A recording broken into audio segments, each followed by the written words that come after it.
नमस्कार, बहुत स्वागत है आपका। आप देख रहे हैं इंडिया न्यूज उत्तर प्रदेश उत्तराखंड। आपके साथ मैं हूं सदफ फातिमा। यूपी 2027 चुनाव की तैयारियां तेज हो गई है। सभी राजनीतिक पार्टियां अपनी अपनी तैयारियों में जुट गई है। ऐसे में एआईएमआईएम भी यूपी में अपना भाग्य आजमाने को तैयार है। एआईएमआईएम प्रमुख असदुद्दीन ओवैसी की यूपी में एंट्री हो चुकी है। ओवैसी ने बहराइच से 2027 का चुनावी शंखनाद कर दिया है और ओवैसी की पार्टी इस बार के यूपी चुनाव में 200 सीटों पर उम्मीदवार उतारने का मन बना रही है। हालांकि पार्टी ने गठबंधन का विकल्प भी खुला रखा है। एआईएमआईएम के नेता कह रहे हैं कि चुनाव से पहले अगर किसी पार्टी के साथ गठबंधन होता है तो सीटें उस हिसाब से तय की जाएंगी। फिलहाल एआईएमआईएम का फोकस पश्चिमी यूपी के साथ ही अवध के कुछ क्षेत्रों खासकर बहराइच, बलरामपुर, बस्ती पर है। ऐसे में ओवैसी की यूपी वापसी से किस पार्टी के वोट बैंक में लगेगी सेंध और किसे मिलेगा फायदा, जानिए इस रिपोर्ट के माध्यम से। 2027 का चुनाव नजदीक है। ऐसे में सभी पार्टियां पूरे दमखम के साथ उत्तर प्रदेश में चुनावी तैयारियों में जुट गई हैं। ऐसे में असदुद्दीन ओवैसी भी उत्तर प्रदेश में अपना हाथ आजमाने के लिए पहुंच गए हैं और ओवैसी का कहना है कि 200 सीटों पर वह चुनाव लड़ेंगे। इतना ही नहीं, गठबंधन का जो रास्ता है अभी उन्होंने खुला रखा है। इस वक्त मैं अलीगढ़ में हूं और अलीगढ़ के तमाम लोग मेरे साथ हैं, बातचीत उनसे करेंगे, जानेंगे कि उनका क्या कहना है। ये बताइए, 2027 का चुनाव नज़दीक है, ऐसे में सभी पार्टियां पूरी तैयारियों से जुटी हुई हैं। ओवैसी भी मैदान में कूद गए, क्या कहेंगे? देखिएगा, जो सरकार लगातार क्षेत्र में विकास करेगी, शिक्षा पे काम करेगी, स्वास्थ्य पे काम करेगी, तो जनता उसी सरकार को चाहेगी। बात की जाए भारतीय जनता पार्टी की, तो इस सरकार में जिस दिन से सरकार आई है, शिक्षा की बात की जाए तो मुख्यमंत्री योगी आदित्यनाथ जी ने उत्तर प्रदेश में कई यूनिवर्सिटी दी हैं और स्वास्थ्य पर भी विशेष इनका ध्यान रहा है। और जीरो टॉलरेंस की जो इनकी नीति है उस पर पूरा फोकस है। यदि कोई बहन बेटी को छेड़कर यदि निकलेगा जाएगा तो उन योगी बाबा की जो पुलिस है वो रास्ते में 27 के चुनाव में ओवैसी ने जो एंट्री मारी है, इसका फर्क बीजेपी में देखने को नहीं मिलेगा? देखिएगा, योगी सरकार पर और भाजपा पर इसका कोई प्रभाव नहीं पड़ेगा, क्योंकि जो भाजपा का जो वोट बैंक है वो सदा हुआ वोट बैंक है। ओबीसी के आने से समाजवादी पार्टी कमजोर हो सकती है, बसपा कमजोर हो सकती है, लेकिन भाजपा पर उसका कोई प्रभाव नहीं पड़ेगा। ये बताइए, भाजपा अपने हिंदुत्व के चुनाव मुद्दे पर चुनाव लड़ती है। ऐसे में ओवैसी की एंट्री और वो भी 200 सीटों पर चुनाव लड़ने की बात कर रहे हैं। गठबंधन का जो रास्ता है उन्होंने खुला रखा है, तो क्या कहेंगे आप? देखिए, लोकतंत्र में सबको लड़ने का अधिकार है। ओवैसी साहब यूपी लड़ने आ रहे हैं, बहुत ही अच्छी बात है, लड़ना भी चाहिए। और एक पार्टी है, चुनाव भी लड़ेगी। लेकिन मैं कहना चाहता हूं कि जितने भी सेकुलर दलों के जो राष्ट्रीय अध्यक्ष हैं वो ये कहते हैं कि साहब ओवैसी साहब तो भाजपा के कहने पर चुनाव लड़ते हैं, भाजपा को फायदा पहुंचाते हैं।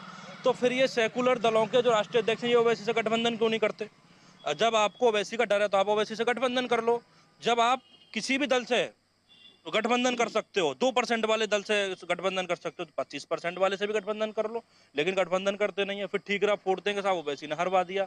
मैं ये कहना चाहता हूं कि भारतीय जनता पार्टी अपने मुद्दे लेकर के मैदान में है, असदुद्दीन ओवैसी अपने मुद्दे लेकर के मैदान में है, सपा अपने मुद्दे लेकर के मैदान में। जनता जिसको चाहेगी उसके सर पे ताज बांध देगी।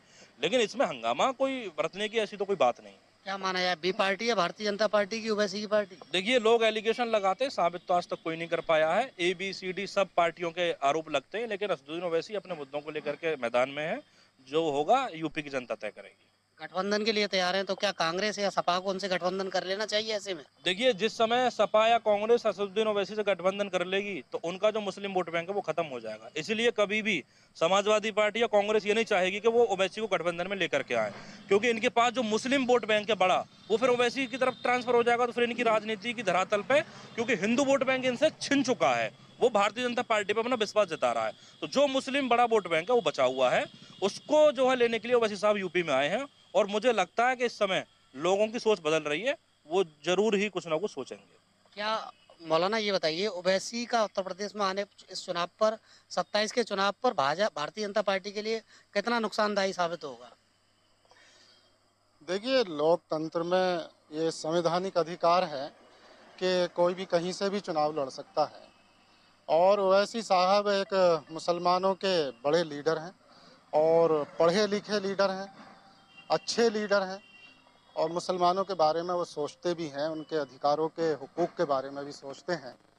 तो अब उत्तर प्रदेश में जिस तरह से एंट्री हुई है, तो बात यही है कि मुद्दों की बात है कि मुसलमान भी उसी पार्टी को सपोर्ट करेगा। अब जागरूक हो चुका है, जिसके मुद्दे कमज़ोर समाज को ताकत देने वाले होंगे, जनहित के होंगे और राष्ट्रीय हित में होंगे।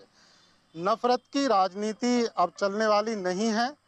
तो देखिए कि अगर ओवैसी साहब के मुद्दे जनता के मुद्दों से मिलान खाते हैं और विकास के लिए, खासकर मुस्लिम समाज को आज विकास की शिक्षा की ज़रूरत है, जो पूर्व में सबने धोखा ही दिया है।